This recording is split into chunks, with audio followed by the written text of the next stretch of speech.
Cleveland Browns fans, let's talk about your 2022 NFL draft class. I gave you a solid B. And a B for me basically means you held serve. You did not mess anything up you did not screw everything up. You were just an average draft class. And you know what? That's not an insult. And just having an average draft class is good sometimes. I think the Browns did that.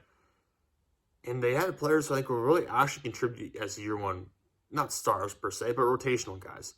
One of those guys who I do not envision as a year one helper or somewhat year one contributor would be Martin Emerson, the cornerback from Mississippi State. He took it 68th overall. I had him ranked 117th on my big board, so I was much lower on him than you guys apparently. I understand the developmental traits he has, the size he has is intriguing, the length he has is intriguing. I just didn't see it when I watched him at Mississippi State playing in the SEC. I know he had some good games, but not consistently. And he's walking into an already crowded Browns cornerback room. I know I took Troy Hill and traded him away to the Rams, but he was more of a slot kind of guy anyways. He really wasn't someone you should be playing on the outside consistently. So, I don't know. We'll see how Martin Emerson fits in that defense in the coming years. Alex Wright, the edge rusher got from UAB at 78th overall. I love that pickup for you guys. He's going to be really impactful as an edge rusher to replace Jadeveon Clowney, which prevents you from spending more money on the defensive line. Wright will still need to add some more NFL strength to his build. That said, he's really bendy for his size. I mean, he's a big dude. He should not be able to move the way he does. He's very explosive, very bendy, already working out some pass rush moves. So overall, I like this pick quite a bit. David Bell at 99. People are talking about a bit of a comparison to Jarvis Landry and the Jarvis Landry role in that offense. I don't know if Bell can really play in the slot, but he's going to fill a similar role in terms of how he plays in the NFL. He creates separation within the first 5 or 6 yards of the line of scrimmage, and then defenders back on him, and he has no separation after that. So it's going to be a lot of shorter passes for David Bell. He's got really good ball skills, really good body control. Surprisingly, not a very high contested catch win rate, which could be a concern for them. But a lot of teams really like David Bell. A lot of NFL teams really were supportive of him throughout the pre-draft process, despite his awful testing at the combine. So we'll see. I imagine David Bell will have a role in year one because that wide receiver room is so thin right now.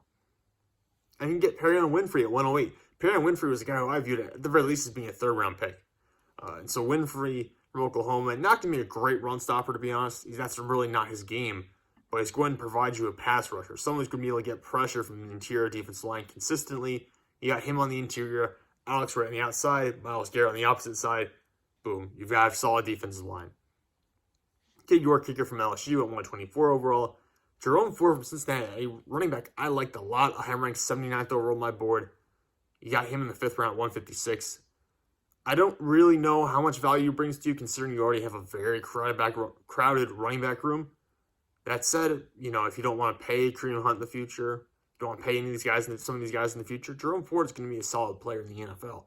Will he be a Nick Chubb type player? No, he's not going to be as productive as Nick Chubb, but he's going to be a good player who's going to be able to contribute consistently in the league. And he's got home run speed, which is something that a lot of running backs in this draft class did not have.